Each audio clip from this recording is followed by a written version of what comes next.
Assalamualaikum warahmatullahi wabarakatuh. Kami dari kelompok 6 akan mempresentasikan tentang subtema tujuan hukum yang anggotanya terdiri dari Perkenalkan, saya Satrio Prawirajaya dengan NIM 056. Saya Adinda Agnes Sagila dengan akhiran NIM 008. Saya Ida Sri Ramadhani dengan akhiran NIM 100. Saya Sridia Indriani dengan akhiran NIM 132. Dan saya Rangga Putra Dinata dengan akhiran NIM 060. Assalamualaikum warahmatullahi wabarakatuh. Di sini saya akan menjelaskan tentang pengertian atau definisi tujuan hukum. Jadi pengertian atau definisi tujuan hukum adalah untuk mencapai keadilan, kepastian, ketertiban, kemanfaatan, dan melindungi kepentingan masyarakat, serta menjaga keseimbangan hubungan antar individu dan menciptakan perdamaian.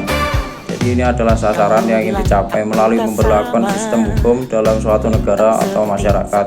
Sekian penjelasan dari saya, terima kasih. Selanjutnya adalah asas kepastian hukum. Asas kepastian hukum merupakan asas yang menjamin bahwa hukum dibuat dan ditegakkan secara jelas, konsisten, dan dapat diprediksi sehingga setiap orang mengetahui hak dan kewajibannya serta dapat memperkirakan konsekuensi hukum dari tindakannya. Karakteristik aturan yang jelas dan umum, konsisten, aksesibilitas, pelaksanaan yang konsisten. Sedangkan mazhab positivisme ialah aliran yang memisahkan antara hukum atau dasein dan moralitas atau dasolen, serta menolak hukum alam karena dianggap abstrak dan idealis. Secara teori dikemukakan oleh Gustav Hertz bahwa hukum dalam tujuannya dibagi menjadi 3. Yang pertama ada kepastian, yang kedua ada keadilan, dan yang ketiga adalah kemanfaatan. Pada kesempatan kali ini saya akan menjelaskan tentang tujuan keadilan hukum, yang dimana tujuan keadilan hukum menekankan bahwa keadilan berarti memperlakukan kasus secara sama dan berhubungan erat dengan hati nurani manusia. Hertz menekankan bahwa sumum aius sumum enura, yang artinya keadilan tertinggi bersumber dari hati nurani. Pandangan ini sejalan dengan mazhab hukum alam, yang dimana mazhab hukum alam dapat dikatakan sebagai mazhab tertua dalam ilmu hukum, yang berlandaskan pada nilai-nilai transendental dibagi menjadi 2, yaitu rasional dan irasional. Rasional yang artinya berasal dari akal manusia seperti Grotius dan Kant, serta irasional berasal dari Tuhan seperti Santo Agustinus atau Thomas Aquinas. Jadi di sini saya akan membahas tentang tujuan hukum yang lebih spesifiknya tentang kemanfaatan hukum. Jadi secara definisi kemanfaatan hukum itu merujuk pada kemampuan hukum dalam menghasilkan kebahagiaan bagi banyak orang, sambil meminimalkan tentang kerugian dan juga ketidakadilan. Hal ini menunjukkan bahwa hukum itu harus efektif dan juga efisien dalam mencapai tujuan sosial. Konsep ini sendiri itu dipengaruhi oleh teori utilitarisme dari salah satu filsuf. Filsuf tersebut bernama Jeremy Bentham.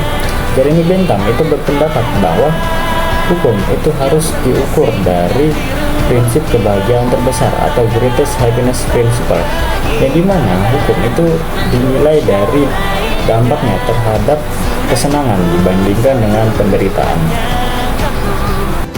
Jadi teman-teman, selain tujuan hukum menurut Gustav Hertz, juga terdapat tujuan hukum menurut Aristoteles, di mana hukum bertujuan mencapai keadilan dengan memberi setiap orang haknya secara tepat. Contohnya, hukum melindungi hak milik agar tidak dirampas sembarangan oleh orang lain. Nilai ini tercermin di dalam pasal 28D ayat 1 Undang-Undang 1945 yang menjamin hak atas pengakuan hukum secara adil. Nah, contoh dari tujuan hukum menurut Aristoteles ini ada 2, ada keadilan distributif dan keadilan komutatif. Keadilan distributif yaitu pembagian hak dan kewajiban secara proporsional sesuai peran atau kebutuhan, atau bisa dimaksud dengan porsi dan kontribusinya. Contohnya menggaji karyawan disesuaikan dengan jabatan, beban kerja, dan kontribusinya, yaitu terdapat manajer yang mendapatkan gaji lebih besar dari staf biasa karena tanggung jawabnya yang lebih besar. Kemudian ada keadilan konotatif, di mana keadilan dalam pertukaran antara individu saling memberi dan menerima secara seimbang, atau bisa dimaknai dengan semua orang harus mempunyai hak yang sama dengan dilihat dari case by case. Contohnya terdapat karyawan yang menerima gaji sesuai kesepakatan kerja dan tugas yang dilakukan tanpa dirugikan atau mendapatkan lebih. Gaji yang dibayar pun sesuai kontrak dan jam kerja yang telah dijalankan. Sekian, terima kasih. Bye-bye.